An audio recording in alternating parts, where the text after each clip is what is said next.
ឃាត់ខ្លួនអ្នកប្រើប្រាស់គ្រឿងញៀន82នាក់នៅក្រុងព្រះសីហនុបញ្ជូនទៅមណ្ឌលកែប្រែ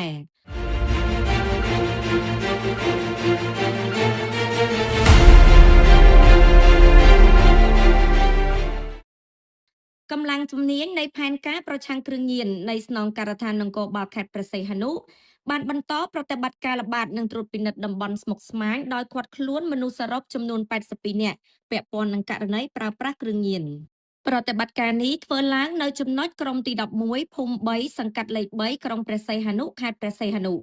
ក្នុងចំណោមអ្នកដែលត្រូវបានឃាត់ខ្លួនមានជនជាតិខ្មែរនិងជនជាតិឥណ្ឌូនេស៊ីចំនួន2នាក់ជាក់ស្ដែងនៅថ្ងៃទី17ខែសីហាឆ្នាំ2026វេលាម៉ោង5:00នាទីល្ងាចសមត្ថកិច្ចបានឃាត់ខ្លួនមនុស្សចំនួន29នាក់បន្ទាប់មកនៅថ្ងៃទី18ខែសីហាឆ្នាំ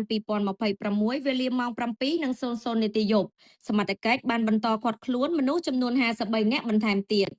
បច្ចុប្បន្នអ្នកពាក់ព័ន្ធទាំងអស់ត្រូវបាននាំមកកាន់ស្នងការដ្ឋាននគរបាលខេត្តព្រះសីហនុដើម្បីសាកសួរនិងបំពេញនីតិវិធីមុននឹងបញ្ជូនទៅមណ្ឌលកែប្រែតាមនីតិវិធីស្នងការដ្ឋាននគរបាលខេត្តព្រះសីហនុបានអំពាវនាវដល់ប្រជាពលរដ្ឋជាពិសេសយុវជនឲ្យជៀសឆ្ងាយពីគ្រឿងញៀននិងចូលរួមសហការជាមួយសមត្ថកិច្ចដោយផ្តល់ព័ត៌មានពាក់ព័ន្ធនឹងសកម្មភាពគ្រឿងញៀននិងបទល្មើសផ្សេងៗដើម្បីរួមចំណែករក្សាសន្តិសុខសុវត្ថិភាពនិងសណ្ដាប់ធ្នាប់សង្គមក្នុងខេត្តចង់បានបន្ទប់ស្អាតទាន់សម័យនិងចំណេញលំហមែនទេជ្រើសរើសសាឡុងក្រេពូករបស់យើងសោភ័ណភាពឈានមុខគុណភាពស្តង់ដាររឹងមាំផាសុកភាពនិងទំនុកចិត្តគឺនៅទីនេះកំងឥឡូវនេះ